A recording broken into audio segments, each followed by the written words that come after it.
Hi అండి అందరికీ. అందరు ఎలా ఉన్నారు? బాగున్నారా? మేమైతే చాలా బాగున్నాము.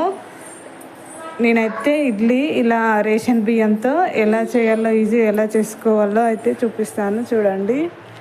రేషన్ బియ్యం ఉత్తిగా బయట అమ్ముకోకుండా ఇలా ఇంట్లోనే మనం వాడుకోవచ్చు. నేనైతే ఇక్కడ పొట్టుపప్పు తీసుకున్నాను గ్లాసు.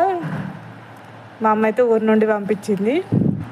ఇలా 2 సార్లు కడిగి మార్నింగ్ 11 అట్లా అయితే నానబెట్టుకోవాలి. మీ ఇష్టం, మీకు పొట్టుపప్పు ఉంటే పొట్టుపప్పు, లేకపోతే మామూలు మినపప్పు ఉంటుంది కదా, అది 2 సార్లు ఇలా కడిగి నానబెట్టుకున్నాక సాయంత్రం 6:30కి అట్లా నానినాక పప్పు అయితే పొట్టు ఉంటుంది కదండి, మొత్తం ఇట్లా ఊడిపోతుంది. ఒక 2-3 సార్లు కడిగి నీళ్ళు వాటర్ పొట్టు వేయదారు కడిగితే తెల్లగా మంచిగా అవుతుంది. మంచిగా ఎదిగొస్తుంది కూడా మినపప్పు. ఇట్లా మిక్సీ మెత్తగా పట్టుకున్న తర్వాత ఇదైతే రేషన్ బియ్యం నిన్న ఊర్లో నుండే పట్టుకొని గిన్నెలో పోయించుకొని వచ్చిన రవ్వ లెక్క, గిన్నెలో పోయించుకొని వచ్చిన రవ్వ లెక్క పడతారు. దాన్ని మంచిగా జల్లడ పట్టుకొని ఒక గ్లాస్ పప్పుకు 3 గ్లాసెస్ రవ్వ తీసుకోవాలి. తీసుకొని మంచిగా వాష్ చేసుకోవాలి.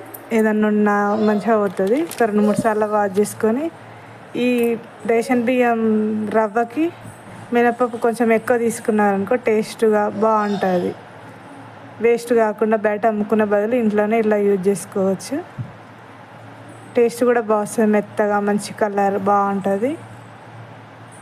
మనం ముందుగా పేస్ట్ చేసుకున్న మినపప్పు ఆ పేస్ట్ అనేది రవ్వలో కలుపుకొని నైట్ మొత్తం అలానే పెట్టుకోవాలి పక్కకి. మార్నింగ్ లేవగానే ఇలా ఉంటుంది. మంచిగా ఎదిగొచ్చింది చూడండి. పులిసిపోతుంది. పులిసిన తర్వాత మనం పొద్దున ఇడ్లీ వేసుకోవడానికి తగినంత ఉప్పు వేసుకొని ఇడ్లీ గిన్నెకు ఆయిల్ రుద్దుకొని వేసుకోవడమే. మనీ సేఫ్ అవుతుంది. బియ్యం ఇట్లా వేసి బయట అమ్ముకునే బదులు హెల్త్ కూడా మంచిది ఇంట్లో చేసుకుంటే. ఆయిల్ రుద్దిది ఇడ్లీ అయితే వేసుకోవాలి.